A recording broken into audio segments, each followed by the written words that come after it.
Hey guys, good evening, everybody, and welcome to Community Conversations with Councilwoman Tameika Isaac Devine. I am Councilwoman Tameika Isaac Devine, and I am so excited and happy to have you here for Community Conversations. If this is your first time joining us, welcome and thank you for tuning in. And I certainly hope that this is not your last time joining us. For those of you who are joining, make sure that you share this broadcast with your friends or invite your friends to watch because it's going to be a really, really great conversation. And so I just want to first, I guess, tell you guys a little bit about Community Conversations and how it got its start. So Community Conversations started at the beginning of the COVID-19 pandemic. We were all home. Everybody kind of was home, and a lot of folks were on social media kind of asking questions about different things. And so I started going live on a more regular basis to bring you information about the city, what we're doing, how we're doing it, and how we can, and how I can answer your questions. And then it just so happened that there were so many things going on that there were other community things that we needed to talk about in addition to COVID-19. And so we started the community conversations as an opportunity just to kind of start talking. And so I've been trying to bring you some great topics, great folks, and tonight is no exception. So I'm going to add him tonight. I'm really, really excited because you guys, I'm going to introduce to some and represent to others the amazing Perry Bradley. And I have wanted to get Perry on here for probably about 2 months now. And just with my schedule, I was like, okay. And then finally last week, I was like, okay, Perry, I need to get you on. And he was like, sure, anytime. And he actually was so accommodating. He was willing to come on like within 2 hours of me asking him. And I was like, no, I want an opportunity to certainly make sure people know and tune in. So we scheduled him to come on today. And I'm really excited to have Perry.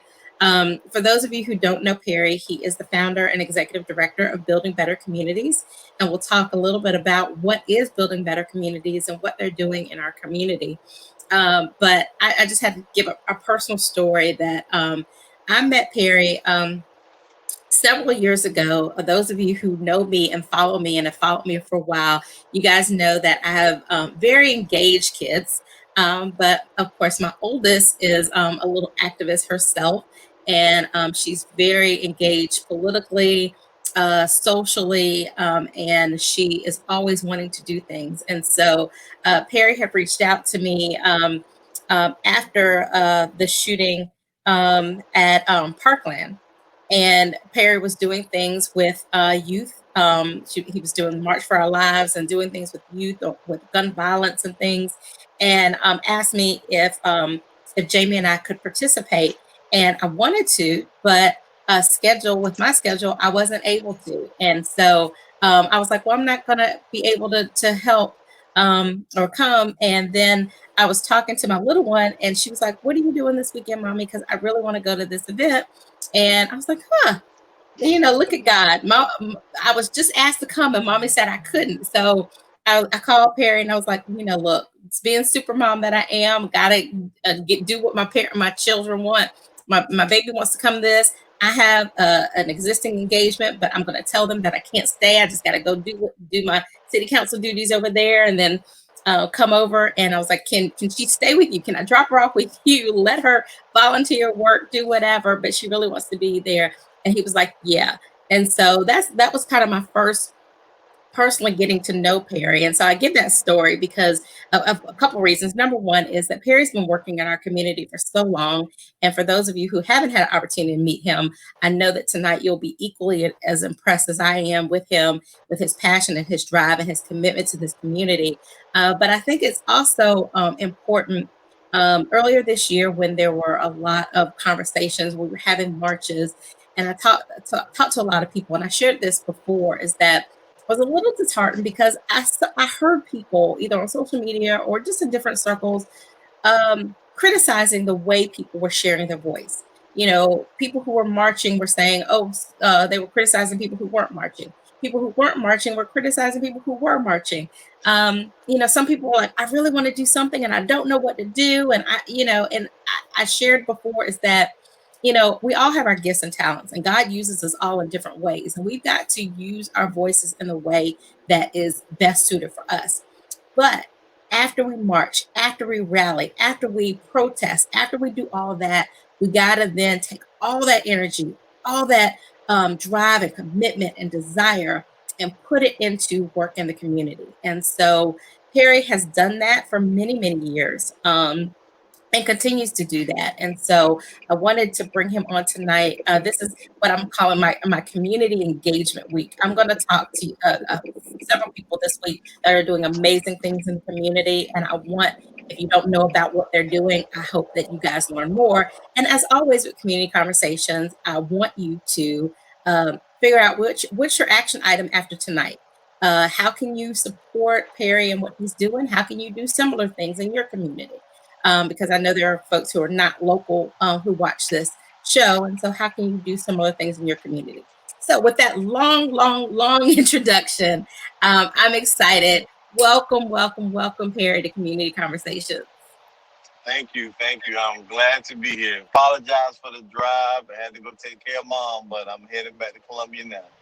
And that is no apology. I mean, I love that you do so much. But as we all know, our parents come first, and when our parents have need us, we're there. And so Perry is coming back from taking his mom to the doctor, and so that's just big ups to you as a man who is up there doing things. I want to say we got Latasha Taste says good afternoon. Hey Latasha, good to see you. Hey, how are Meryl you? Johnson, I love Meryl. Hey y'all, Meryl says hey y'all. And then Sam, you and I got to connect because you've been blowing up my timeline over the last couple of days. So I definitely want to connect with you. But he said we need to have those guidelines before we march and have people on the same page. Yeah. And Sam, that's something we can talk about too. That's a point he's making about having guidelines before we march to make sure people are on the same page. And so that's certainly something. But anyway, so Perry, I've given kind of my personal how I've met you and how I personally connected with you. But if you could just tell us a little bit about you. Like I said, you've been working in the community a long time, so tell us about you, your background, and really what was your impetus to start doing the work that you do? Well, just to give you a heads up, my father and my mother instilled in me a long time ago just about community. I'm not going to sit here and pretend like I came from a poverty-stricken background, but I come from a background where we love our community. We did a lot for our community, so it was always in me. Even from a little boy, I remember my mom my grandmother really would volunteer me for everything that the church had going on, everything that community organizations had doing. So I was always doing something. When I went to college, Clemson University, I pledged Kappa Alpha Psi, yo, and I was the guy right chair. Just to give everybody an idea of this is how much this is in me. Even as a teenager, I knew that I wanted to do community service. One of the biggest things I hated in college because I went back long, long, long time ago. They didn't have majors where you could do nonprofit work. Now that's actually a major at Clemson. So, working in the community has always brought me a sense of accomplishment. I feel like, God has blessed me. What am I doing for the people next to me? I come from, you're only as strong as your weakest link. And so if there's a weak link, and I'm talking about in my people, then that's me. I'm only as strong as the people around me. So when I see all the things that are going on, I feel like that's also a part of who I am, and that's what makes me do what I do. A lot of people don't realize. When I met you and we were putting together the March for Our Lives event, that event was huge, and we didn't know what we were gonna do. Didn't have no funding. People don't realize that a lot of that came out of my pocket. My wife looked at me like I was crazy, but that's just how important it was. We've always been one to just do, and we figured, God will make a way. And honestly, He did. You couldn't do the event. Mayor Benjamin couldn't do the event, and I just prayed on it. And then when the event came around, guess what? You were there. The mayor was there. I mean, everybody was there. They showed up, and somehow or another, you guys all made it. And that's why I say I always believe that he'll make a way. And I appreciate everything that you guys have been doing in the community. And one of the things that's best with me is I learned several years ago. I had a cousin, Devin Taylor. We were at an event. I was just getting to know my family again closely, and Devin left to leave and go to the store and was pulled over by a state trooper. This is right here in Sumter. Was pulled over by a state trooper. They got into an altercation, and the state trooper shot him twice and killed him. Devin was unarmed, and this is like right around the time a lot of African American males had been getting shot by police officers. Of course, we were angry and upset, but one of the things we did do is I reached out, I met Chef Lot, and he was able to help me get some of the answers for my family. So instead of taking that bitter chip on my shoulder, saying, "Hey, I hate police," I actually took that opportunity to say, "I don't want another one of my brothers to die for something like this." So what we did was we partnered with law enforcement and we go into communities and we try to figure out what's the best scenarios for us to actually live. And that's the easiest way I can say it because we all know that, things happen and they get out of control fast and we pay the price. So, that's why that's where my passion comes from really is making sure that my weakest link becomes stronger. Because anytime a young black man is killed in the community, whether it's a police officer, whether it's gang violence, whether it's suicide, I feel, I hurt. One of the biggest things my wife, she still doesn't understand is how I don't have a nervous breakdown because all the pain in our community, I bring that home. And in some way, I find a way to kind of just keep that inside of me. But that pain, it hurts. People believe that if it doesn't happen to you, then you can get through it. But people don't realize if you really truly care about your community, all the things that go on in your community really truly affect you. So that's where my passion comes from. I apologize for being long winded. No, no, that is good, and I'm just invite those of you who might be still just joining us, come in and say hi. Give us any questions. I've got several based on what you just said, but certainly if y'all have any questions, let us know. But there's a lot to unpack there, what you just said, Perry. But let me just start with kind of that whole passion of working in a community and want to do things in the community. There are so many people who want to work within the community, but they just kind of don't know where to start. How did you kind of get your start, or how did you figure out like where to focus and channel your gifts and your talents and get started? Church. I mean, I can't say enough. Church is the one thing that I had instilled in me from the beginning that that has never let me down personally. And so it helped. I mean, I was close. My family is always close to the pastor. We're like that family that that they talk about when the new pastor comes in, and that's the family you got to make sure you get to know. We're the family that invite the pastor to dinner the first. So that's my family. So we see, or I saw, people that would call into the church and say they need their light bills paid. People that would call in and say Johnny just got locked up and he needs bail money. I don't know what to do. People who will call and say, someone just died. So I've seen all that coming up. When I pledged my fraternity, we did a lot of stuff in the community. And, when you got a small town like Clemson and Pendleton is right next to it, you see a lot of things that we struggle through that happen to us. So, if you have a heart and you see these things personally going on, you can't help but be affected. So my passion comes from just that is what got me started and feeling the way I feel. Just seeing how much people needed help and seeing how the pastors in the church used to be there for the people. And I don't know about now and everything, but how they used to be. There was a time when if Johnny got locked up, the village stepped in. Now I think people just kind of they don't want to be bothered with it. But that's how I am, and so I do my best to try to be there for the people that other people are not there for. Mhm. Good. Donta is on. Hello, Donta. She says, exactly. Passion for others in your community. Thank you for joining us. And then Kia's on too. Kia says, good evening. So, good evening, Kia. And y'all make sure y'all share the broadcast and or invite your friends to watch and hear what Perry has to say. You touched at that is really true, is that you see there are so many needs, but I guess that's also my question is like, so there are so many, so how do you focus on what it is? Because I mean, it's overwhelming and you have a passion for helping everybody, but you can't be everything to everybody. So how do you focus, and then how did you kind of hone in on what building better communities would start doing? You have to look at what is really close to you.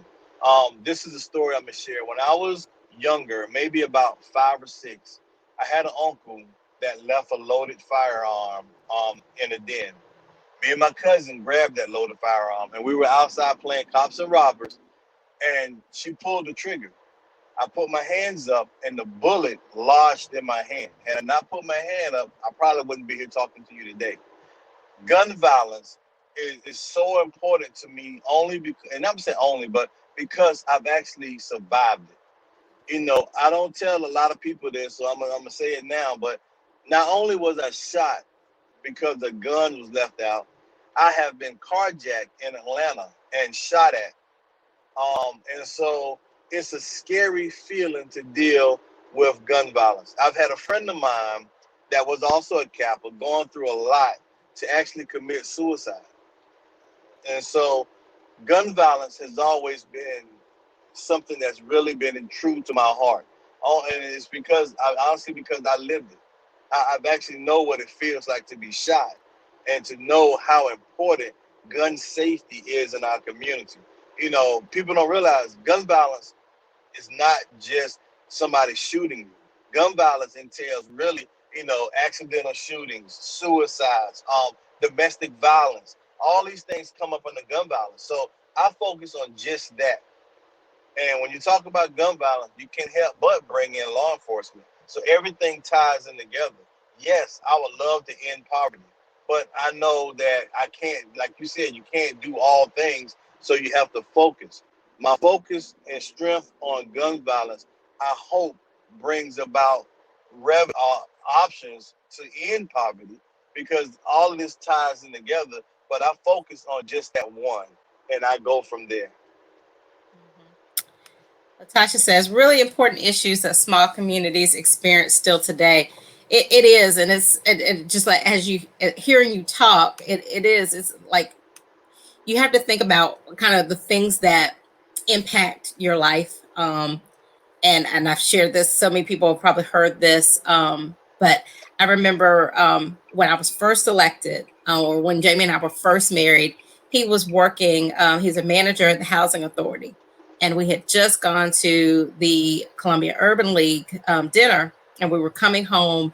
And as soon as we got home, he got a call that was just shooting over at T.S. Martin Park. And so we went over there and found out that two children had been shot. And I will always say their names so we never forget: Courtney Dixon and Terrence Merchant. And when Courtney and Terrence were killed, they and a 17-year-old killed them.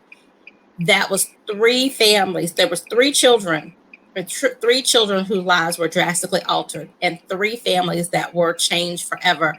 And that always just sticks to me. And I still keep in touch with Courtney's family.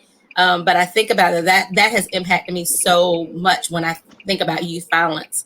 And so even this summer, when Knowledge was killed, and Adontis was shot, again, I will always say their names because I want people to know that these are not statistics. These are babies.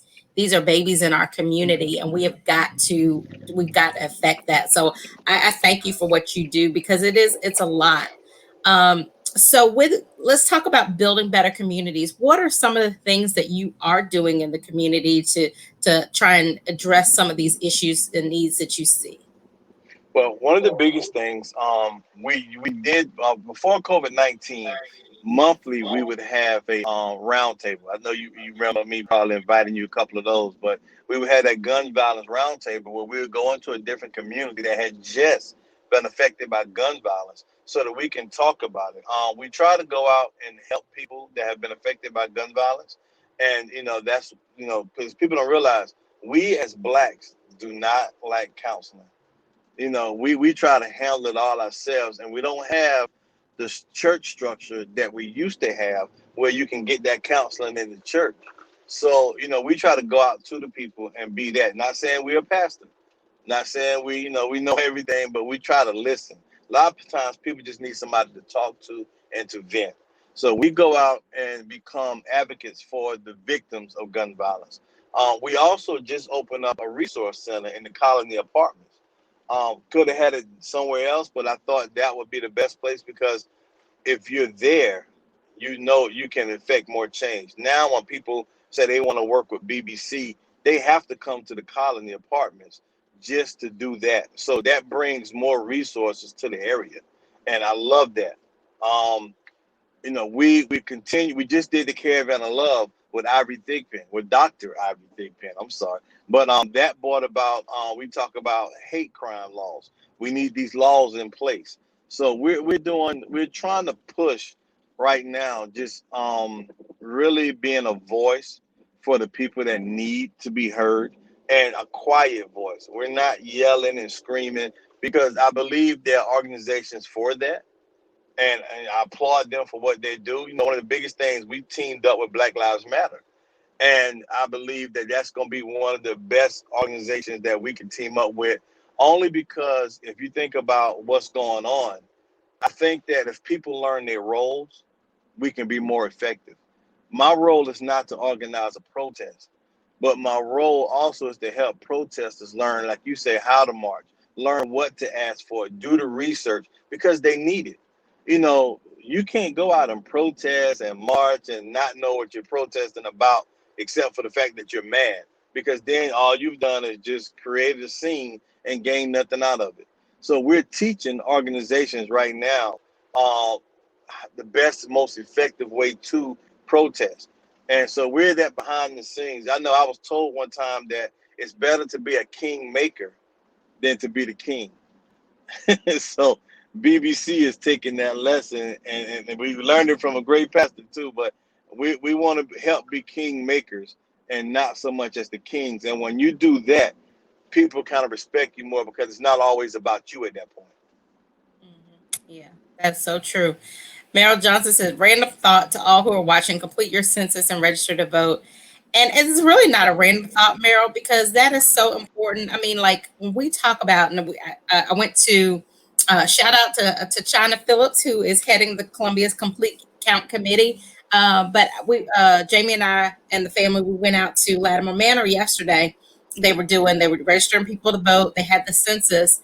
But I was talking to a couple young ladies out there, and one young lady, she has 8 children, and we were talking just about resources, and Jamie was talking to them about school and everything. But I was explaining kind of the connection to the census is that the census, based on our numbers, we get a return on the money that we spend. Our federal taxpayer dollars go to Washington. They come back based on formulas, based on the needs of our community. And when we don't complete the census, we do not get the resources that we need to build more parks, to build more schools, to invest in sidewalks. I mean, all those are really, really important. So that's so key. And yeah, voting is key. I know people get tired of voting, hearing people say, you got to vote, but having people in office who can actually bring the change about that you want to see. And I said this the other day, I was talking about Representative Wendy Brawley. She's introduced some great legislation, but right now with the House of Representatives in South Carolina, unless you get more people in the House, there's a lot of great bills that get introduced, but they don't go anywhere because you don't have enough people who are elected to get those things passed. So that's not random. Sam said yes, gun safety, and we definitely got to reach out to our youth. I took a CWP class, and I didn't know half of the information. That's so important, Sam, because we've got to get involved in our youth, and that is what you're doing, Perry. And so going back to our first interaction with the March for Our Lives, it was really powerful because you had kids out there, and I remember you had Senator Pinckney's daughter spoke. She was one of the speakers. You had kids. My daughter was volunteering. I mean, it was really powerful to see those kids. And we know, and like I said, that was after Parkland. We know that Parkland really started a whole movement of young people doing stuff. And we saw this summer how there were so many young people who were out there really engaging. How are you? The way BBC is working, how are you reaching the youth and actually bringing them along to be involved in your efforts? We actually empower them.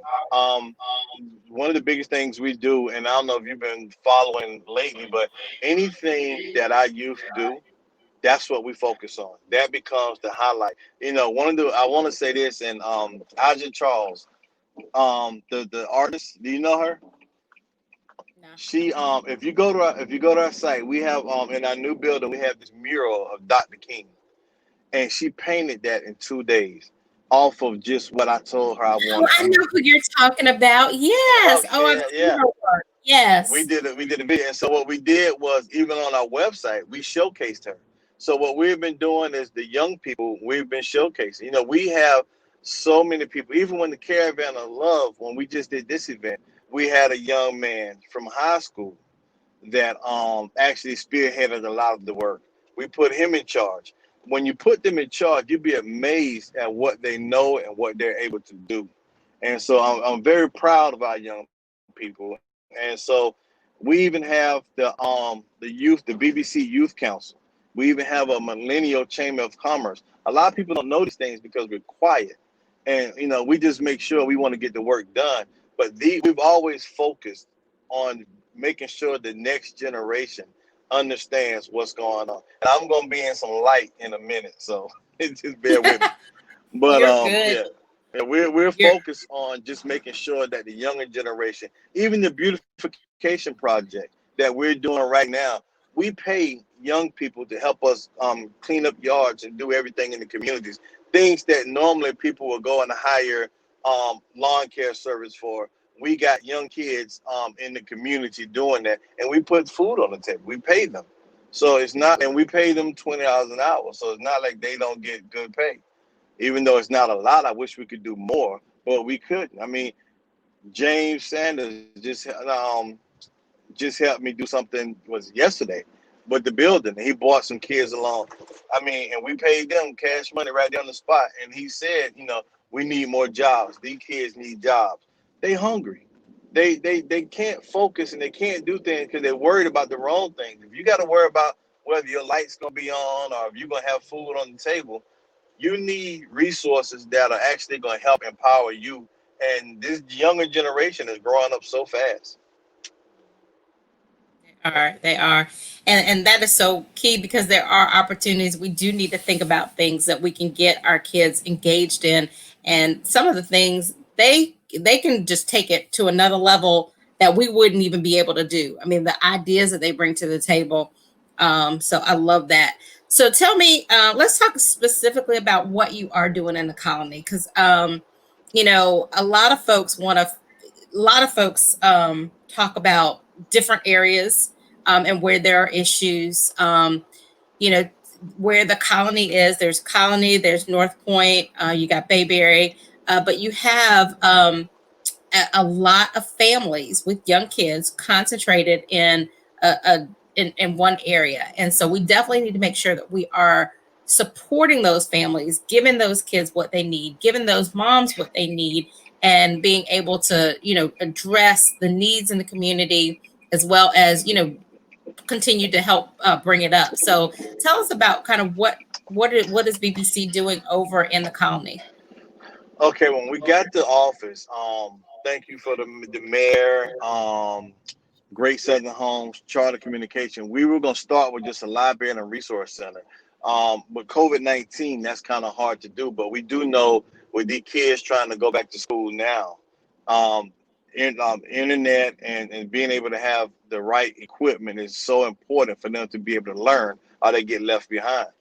The mayor, however, surprised us, and I'm not sure of all who's involved with this, but they took it a step level, level higher. And with our organization in that community, they're actually providing free internet for every residence in those areas. I think you had something you know about that, right? So, I don't know if it's a surprise or not. I'm sorry if I broke it, but No, no. okay. But you guys have that was wonderful. I mean, that, people think it's all about what you do, but it's what sparks and what comes out of what you're doing that's key. And to have everyone over there with internet, that's amazing. What we're working on now is getting laptops, because everyone there trying to use a cell phone to do work is very hard, especially on a small screen. So we're trying to get the resources there to make sure that everyone in that area has access to everything everybody else has. We believe that if they have, equal playing grounds, our kids can exceed just as well as anybody else. We're also doing life skill courses. People thought, well, why are you doing life skill courses? Well, I'll be honest, there are a lot of young parents in those areas that really need help with just day-to-day things, how to open up bank accounts, child rearing, getting the most bang for your buck, even simple things like house chores and what you need to do to keep up your home, to fix things, everything that can empower you to get away from the system and start depending on yourself is what we're trying to teach in that community. So that's what we're bringing. We did what you call it, the blood drive Friday, and we caught a little slack for that. And I'm still trying to figure that one out, because people say, oh well, plasma.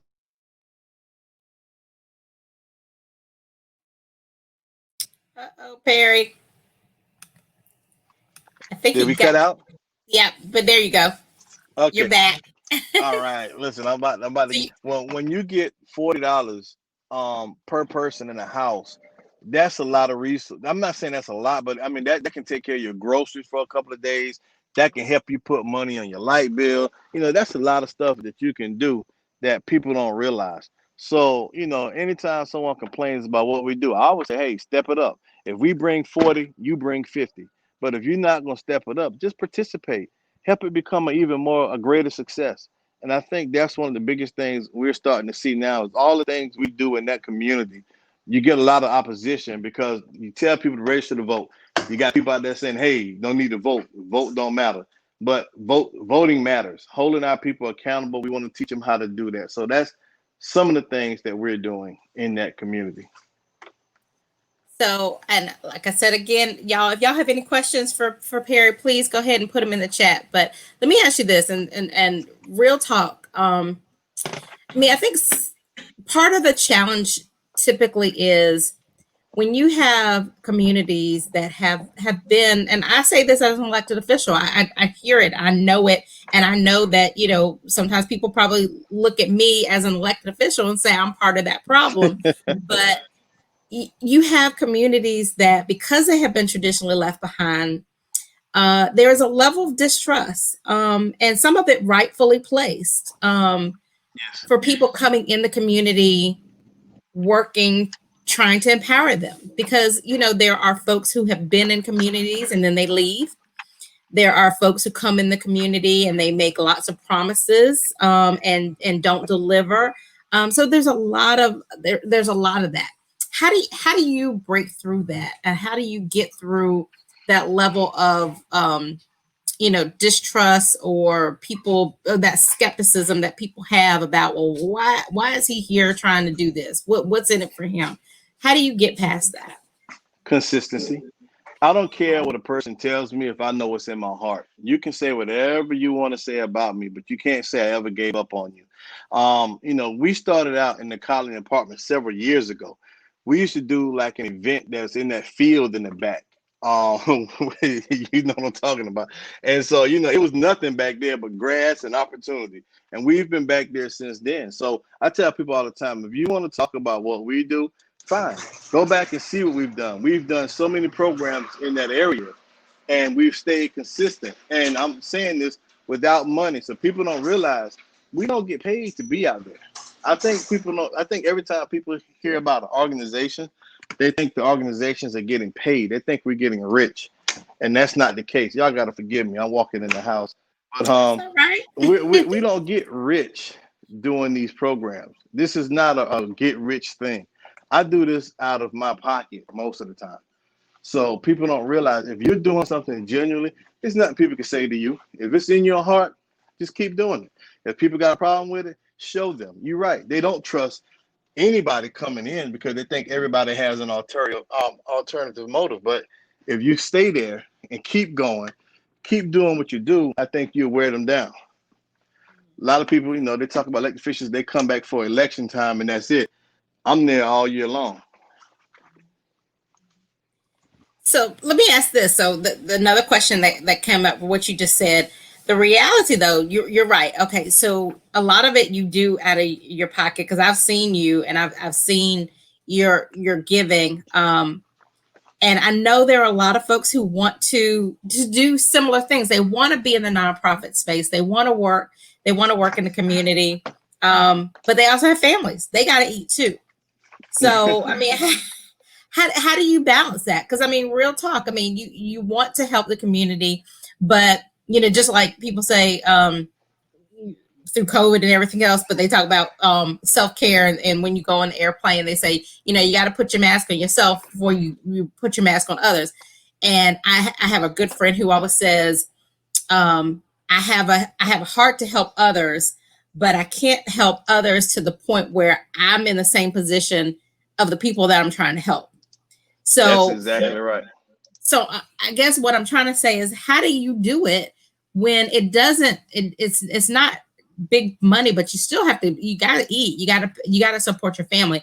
How do you do that, and how do you get to the point where you are working, but you're still able to support your organization so it can grow, but you're also able to support your household?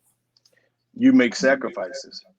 And you make big sacrifices. Now, what I'm gonna try to do real quick, can I join in from my laptop now? Or You would I join in, and then I will. Yeah, I can switch you out. So join okay, in hold on. before we disconnect the other one. Uh-oh, hold on. It's telling me I need something. You don't have the. You still got the link. Yeah, I do. It's telling me I need Chrome. I gotta download it real quick. Okay. I will say But Dante put and she had a comment. She said very important. Organizations need leadership. I think she was saying that when you were talking about how you guys are trying to build uh, capacity in other people to do similar things. So that's true. And we need to talk about that too, about capacity building, because we do know there are so many needs in the community. So like I said, we all have our role to play, and there's enough work to be done in the community that people don't have to be everybody, well, this is my territory, or this is my group, or whatever. There's enough work to be done in the community. So we just all got to kind of get, buckle down and figure out what needs to happen. So I do want to talk about capacity building as well. But go back, you were going to address about the sacrifice and how do you still support your household while doing all this good work in the community? well, you make major sacrifices. I've learned a long time ago. Even my dad helped me with this, and my wife would tell you, I don't drive a new car.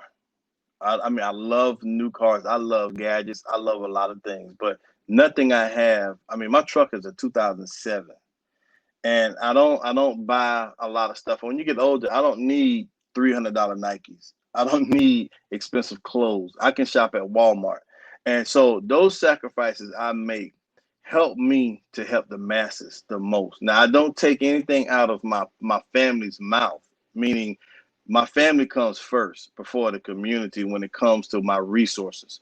So once home is taken care of, then what I have for the community is what I have for the community. And my wife would tell you, when I first get paid, she gets the money right off the top. I just hand it to her and be done with it. That's the and fellas, that's the easy way to do it. If you got a good woman at home, I just hand her the money and I'm done. But my thing with that is, and even saying that, there's so much stuff that needs to be done that if I were to be selfish and buy me a nice ride and have me expensive clothes and buy me the shoes I really want and I guess splurge like like I work. Don't get me wrong. I bust my tail. I work 3 jobs just so one job I have enough money for me to give back to the community, or I'll do favors for someone in exchange for a community, donation. And that donation is not really money, but it could mean they give us food, or they give us transportation we need, or they give us bouncy houses, and I do some work for them. So I make a lot of sacrifices that people don't even know about, and people probably will be amazed that I make. But anybody, if they see me, they know. I make it look good now. Don't get me wrong. I make it look good, but I just don't indulge in a lot of things that I normally would have. Mhm. That's really important, because even I tell women I mentor, and others, about even just starting a business. I mean, so what you're saying is not unique to just nonprofits. It's about a business as well. You've got to sacrifice at the beginning to get to where you need to be, and and if you're doing it like you talked about before, for the right reasons, God's gonna make sure your house is taken care of. I mean, I've had situations where I'm like, oh my gosh, I've been working, doing all this stuff for free. And I'm like, how am I going to pay this? And, God, look at God. He just, something happened. So that is very true as well. I want to make sure I put this up, because I said I was going, where'd it go? Oh, Uh-oh. I want to make sure that I put your website up here, Awesome. bbconline.com or .org. .org. .org. Okay. So I'm gonna put this up so that people know that that is where you can go to find out more information about building better communities, and to donate, because especially you mentioned about kids going back to school. I know Jamie and I were just talking about that earlier last week. Last week was the first 2 weeks of e-learning. And so the school district, they promised that every 2 weeks they would evaluate where things were and what the next step was. So they've been looking at, when they'll transition to the hybrid. But even once they transition to hybrid, there's still going to be challenges on families. And so I know that you are doing things, particularly in that community, to make sure that you're able to support the community as, or at least be able to support the families as they're e-learning. So, what are some of the things? What are some of the things that, if people want to donate to you, cash is always good. Yeah, cash is So, always good, so you but can, of that's course, not go to what we BBC focus on, Online. huh? But what else? But what else? What other needs do you guys have? Oh man, we need laptops, we need devices, we need tablets, we need clothes, we need school supplies, we need, and I'll be honest with you, I tell people don't realize this, but we also need like household items for parents to make their lives easier. We've gotten where, you ready for me to? Yep. All right, let me go. Let me get off of this. All right, can you hear me? Yep. Awesome, awesome. Okay, we've gotten so many different things over the years that you'll be amazed. I mean, we've even gotten cars for single moms that need cars. We've gotten tires, supplies they need for their vehicles, anything that that a person could use. We try to get as donations. What I've done, and this is so crazy, I thought it was, I did an angel table. And what I did was I placed a table outside the BBC office that I would go and put donations on, so anybody walking by can grab. Now, let me tell you the problem with that. Somebody took the table. So I'm assuming somebody needed the table. So I got to put another one out. But we're trying to get together to put a locker out there. And so if people have stuff that they want to donate, they can donate it. And then if people need something, they can walk by, and if they see something they need, take it. Only thing I ask is, don't be greedy. Don't try to take it and sell it. If you really truly need it. I mean, we've given furniture, we've given pots, pans, just all kind of things, plates. People, if you were to go into some of these apartments and see what they don't have, simple things like couches, like beds, like TVs, like lamps they need for extra light, like a table to sit down and eat as well as do your homework. So these are the type things that we always look for. Miss Regina E. Williams popped in. Yeah. She says, "Hi, I'm listening." She said, "We in Booker Washington Heights appreciate building better communities." And Regina, of course, we appreciate you and all your leadership in the community. So we keep saying, like, she's talking Booker Washington Heights, and keep saying the colony, and keep talking the office. We are assuming people know where your office is, and we cannot do that. So let us know, where is building better communities, so that if people do have donations to bring to put on this table, they can do that. 3545 West Beltline Boulevard, Suite B. We are in the front of the colonies, right next to the City of Columbia Police Department substation. So we are right there. If you look through the window, you'll see Dr. King through the window. You'll see the resources we have in place, and we're there, and we love to have anyone stop by that wants. Now, we do have hours that you have to call in advance because of COVID. We just can't open the doors. But if you call 803-908-7775, we'd be glad to meet you, come out, or if there's a community meeting or something that we can help out with, we try our best to do that. Merrill Johnson said, when I talked about money, he said, all nonprofits love unrestricted funds. That's good. I mean, because you do, like, especially if you're getting grants and stuff, sometimes they're very restricted as to how you can use them. But, people's needs don't always fit into a nice little bucket. So having unrestricted funds is really important. So that is so true. And I agree with that 100%, because I'll be honest, you can start something off of a grant, and as soon as you start it, you realize, hold on, this grant is not going to affect the needs that I need to take care of. So, yeah, you're right. Sometimes unrestricted funds are so important in communities like the Colony Apartments.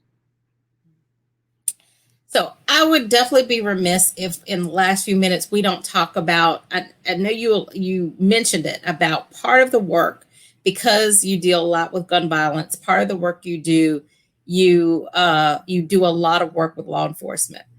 We're at a very pivotal time in our country's history, but really as African Americans in this country, recognizing, I think certainly as some of the sports figures have said, that we love this country even when this country doesn't love us, and just watching just today, watching the new incident in Georgia, where a young man who was a passenger in a seat was beaten by two officers. And so, it's hard to see all that.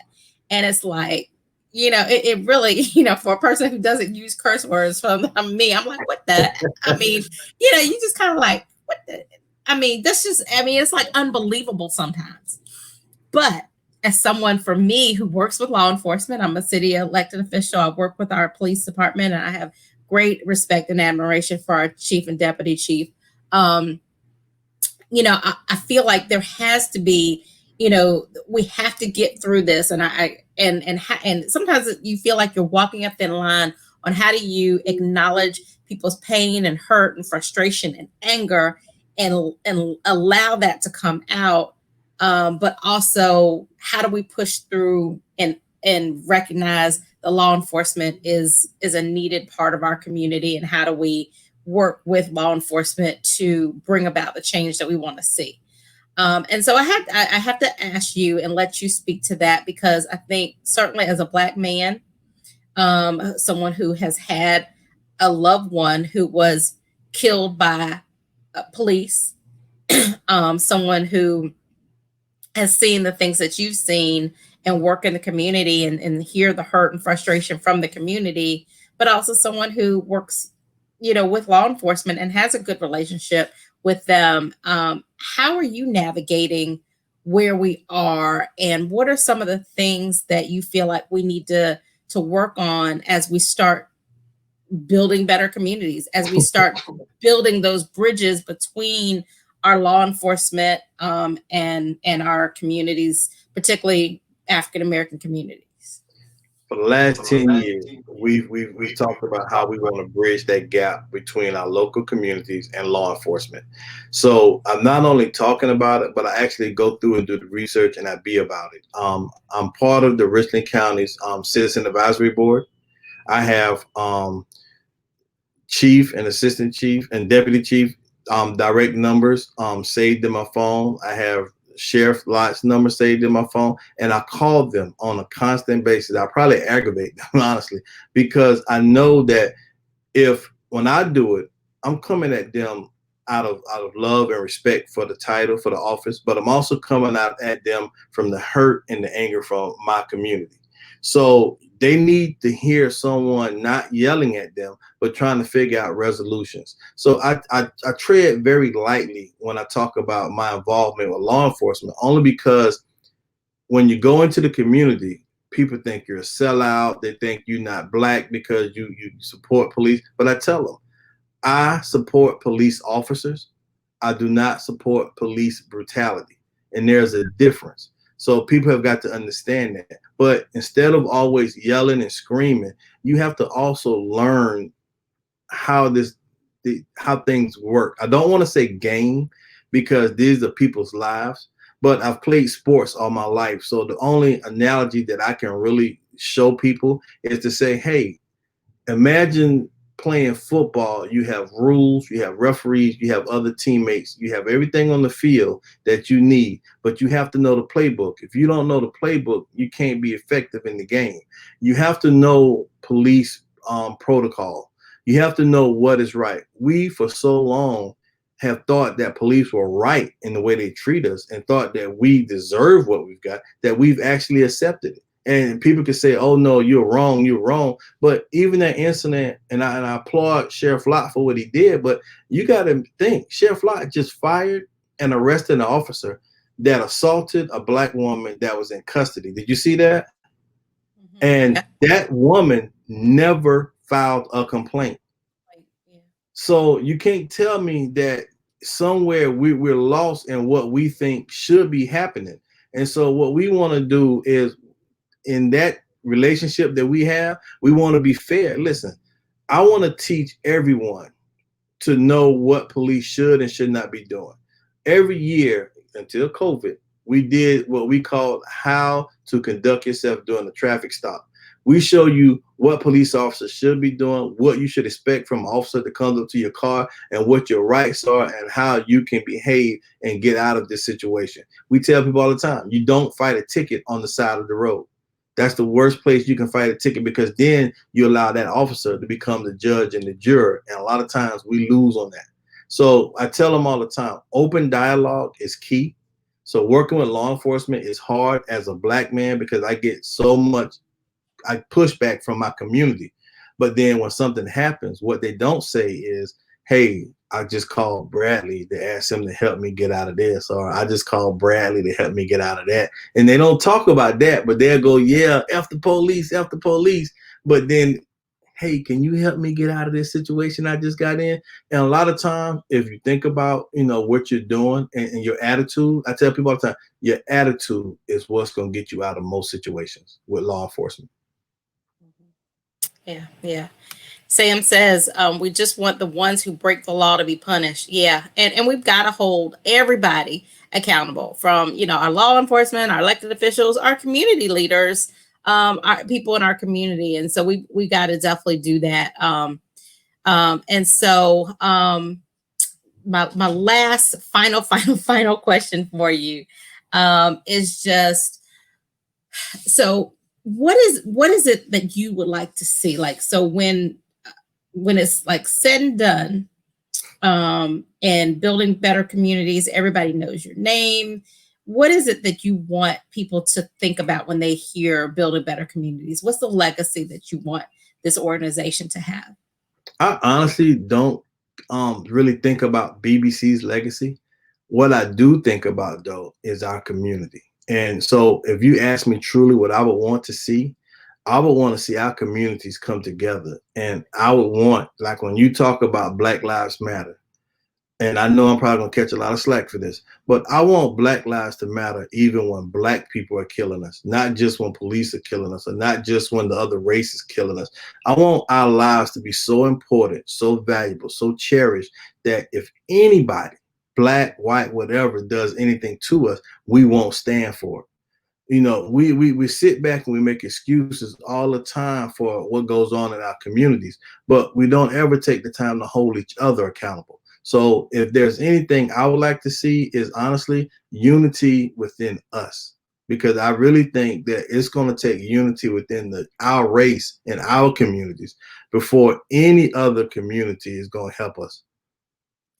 And Meryl said, we're running out of time. So Meryl, we're going to get into your dissent and affirm. We need to have our socially distanced coffee or adult beverage later. We can figure out what's the dissenting part and affirming part. But what I don't know if this is what Meryl's thinking out. I think going back to what you said about even with law enforcement, like we've got communities who don't expect better. And so they just accept it. I think that goes within the crime within our communities as well. I mean, I know for the city, when we bought the Shot Spotter, we knew it. We were having shootings where no one was calling, but we had no idea until the Shot Spotter came and we saw the alerts that we get from Shot Spotter. Yeah. And then the number of folks, and I get people who tell me, I'll be at a community meeting, they'll say something, and they'll say, "Well, we didn't call the police." And so, you know, I think that goes back to that overall, like we've got to expect, and I still say, you know, we got to go back to the fact that we have to have respect for ourselves and expect everybody to treat us with that respect. And so that's the law enforcement, that's the judicial system, that's our own communities. And so I think that legacy does mean something, what you want to see in the community. When we see that in the community, that's going to be for law enforcement and everybody else. And I think it's going to happen.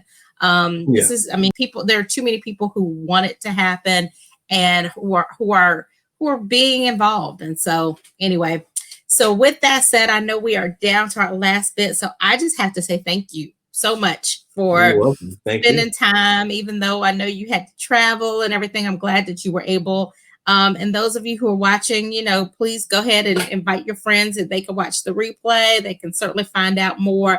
And then make sure that you go to their website, bbconline.org, and find out more about building better communities, how you can support their efforts, how you can get yourself and your family and your young people involved in helping them. Like I said, Perry has an event and young people are all over. They're volunteering, they're in a part of the program, they're doing it all. And so get your young people involved.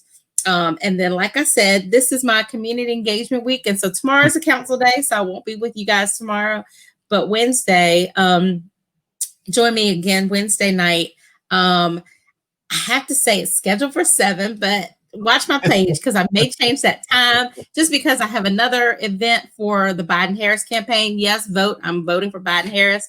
And I've got another event that I'm trying to rearrange. So I may have to move that up or down. But anyway, Wednesday, whatever time, whether it's 6, 7, or 8, sometime in there, I'm going to have Vivian Anderson with Every Black Girl. And she is doing phenomenal work in this community. And if you don't know about Every Black Girl, you need to. And I'm going to have Vivian. And then on Thursday, I'm going to have Cassie Alia Ray with Serve and Connect and talk about all the great things that she's doing in the community. So anyway, guys, thank you so much for tuning in. Thank you for being here. Thank you for just everything that I know. There are so many folks. I'm just highlighting a couple organizations. I know there are other organizations out there that are doing great things. And if you want your organization, you want me to learn about your organization, reach out to me and we want to get y'all on as well. But anyway, until Wednesday at either 6, 7, or 8, I am Councilwoman Tameika Isaac Devine. Thank you for tuning in for another episode of Community Conversations. Good night and God bless. Good night.